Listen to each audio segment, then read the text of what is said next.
The UK has seen several riots in the last couple of days, along with the promise of a bunch of possibly similar actions to take place over the next couple of days, and who knows thereafter. What's going on? And where, if anywhere, does this take us? Let's discuss. First, the tragedy that provided the excuse. A group of children attended a Taylor Swift-themed dance and yoga event in the seaside town of Southport. A 17-year-old male carried out a savage knife attack at the venue and stabbed 11 children and 2 adults, 3 of the children of whom have died. Police later arrested the suspect, and he has appeared in court. As I shoot this video, his motive is unknown. Police have said that they don't believe it was terrorism related, but his name has now been released. It is Axel Rubakubana. He is a Welsh-born youngster of Rwandan parents. The family had been considered to be well integrated and a peaceful member of the local community. So far, it's a tragic story. Sadly, the sort that we've heard all too often in recent years, occasionally in the UK, rather more often in the US. Equally, unfortunately, such events have become deeply politicised, just as much so as every other thing that happens, except of course because of the horrific nature of the crime, the stakes and the emotion go a great deal higher.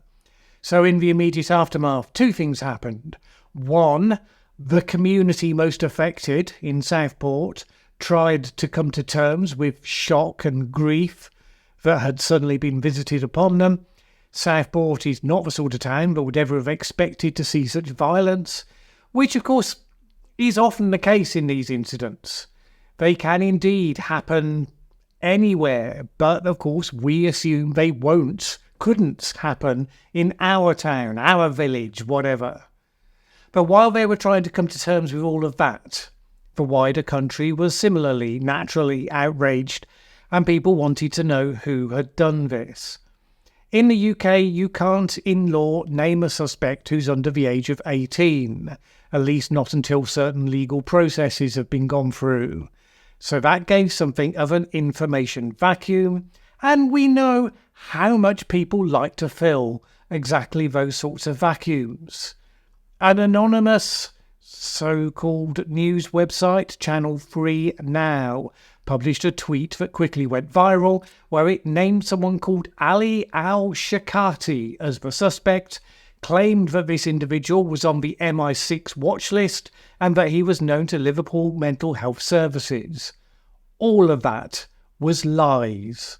It turns out, for those who care about such details, in other words, not many of the people who shared the story far and wide, that the Channel 3 Now account started life 11 years ago as a Russian YouTube channel.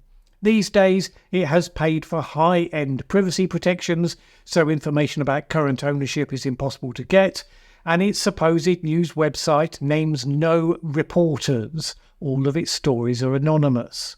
Hence why various people have suggested that the spread of these rumours was part of a grey warfare operation by Russia as part of its ongoing mission to destabilise Western democracies by stirring up internal divisions.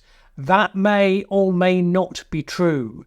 In any case, I kind of think it's irrelevant to the main point. The messages that were added to this starting gunshot were that the killer was an illegal immigrant who was a radicalised Muslim who had arrived just last year in one of the Channel boat crossings that people have been hearing so much about. And various people said that that was the disinformation that led to the violence that subsequently ensued. Because, of course, groups of almost exclusively young men mostly travelled into Southport and rioted. They tore apart brick walls to throw debris at the police. They set fire to a police van as well as various other things. They left the place a complete wreck, as though that was somehow doing some kind of favour to a community in mourning. Was all of that because of disinformation? It's as if to say, if only that disinformation had been prevented, then none of those things would have happened. But that rather implicitly suggests that had the killer been a radicalised Muslim, had the killer arrived in the country last year rather than being born here, then it would have been entirely legitimate for lager-swilling thugs to gather outside a mosque where innocent people not involved in any crime whatsoever would gather to punish them for something that somebody else did.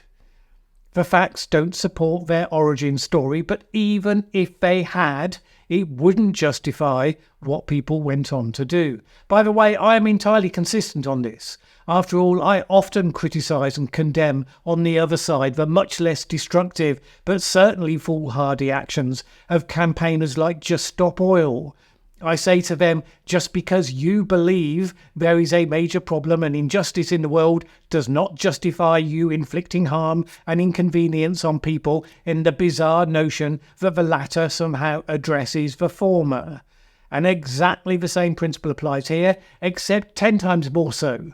Because while throwing soup over a Van Gogh painting or gluing yourself to a road is stupid, it is a significant order of magnitude more benign than throwing bricks and rubbish bins at police. Shouldn't even need saying that. In a democracy, if you find yourself hurling missiles at the same police who, remember, arrested the murderer and rushed into danger to try to save children, you have put yourself on the wrong side, regardless of what you think your justification is. And no, your opinion on the state of that democracy is no mitigating factor either. I say all of this because the political discourse on this now has gone far and wide and is not clear-cut. Firstly, the people who gathered to riot have been labelled by many commentators as far right, and their actions have been described as motivated by pure racism. Now, this is possibly the case. The response is by some to say, how dare you, these are all just normal members of a community affected who have had enough. Yeah, sorry, the evidence doesn't really support that.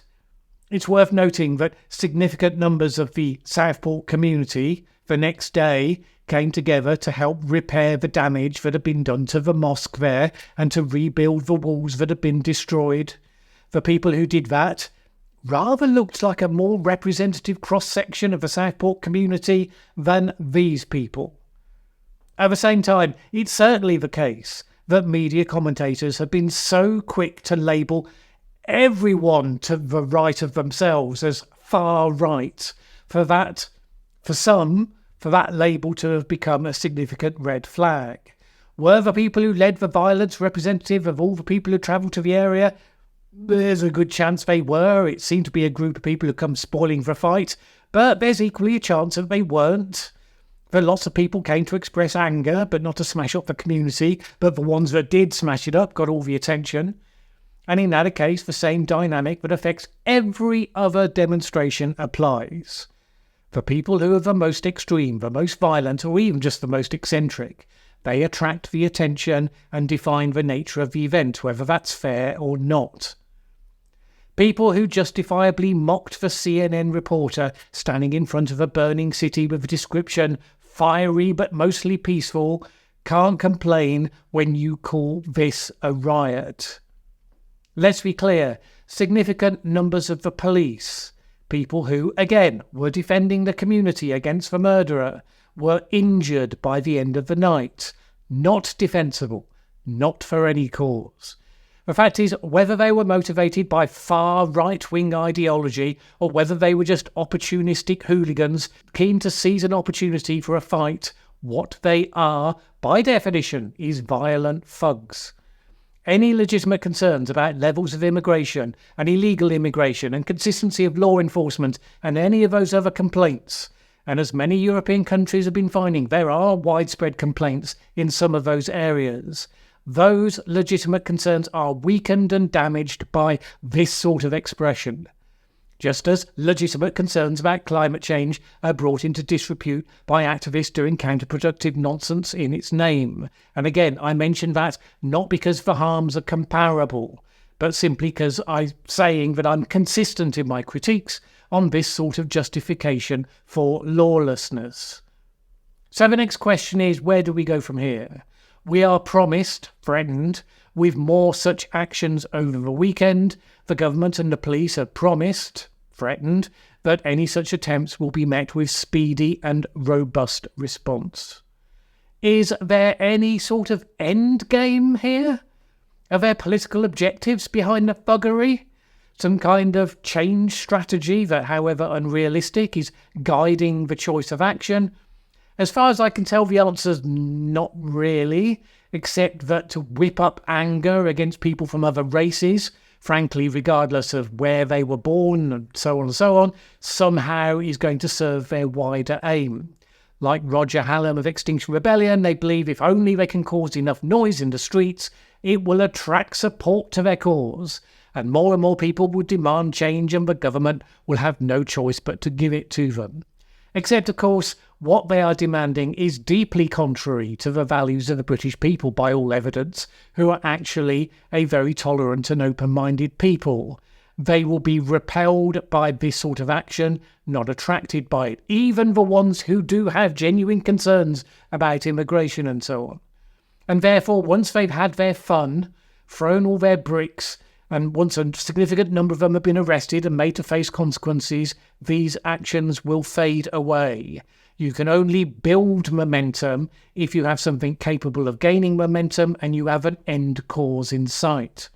What will likely happen is that political figures like Nigel Farage and Reform UK, who would dissociate themselves from the ugly, unbridled racist elements here, will nevertheless seek to use the energy and the anger and to channel that focus into what they believe is politically winnable, namely effective action against future immigration.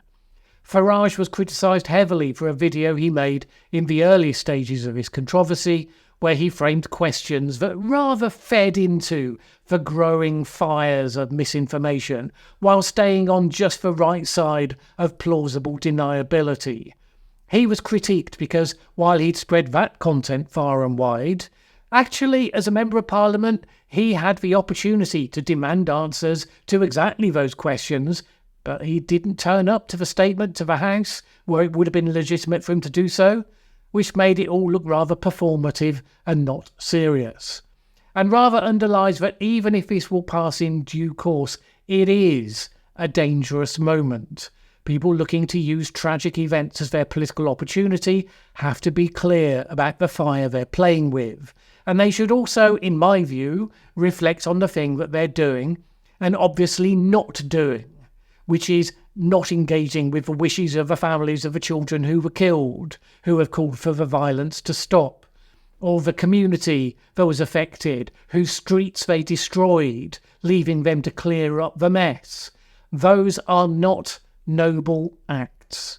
And if you believe in the course they purport to be about, assuming you disregard the idea that this is purely just about pure racism, then you should deeply regret that such a cause has become smeared by mindless idiocy in the way that it has.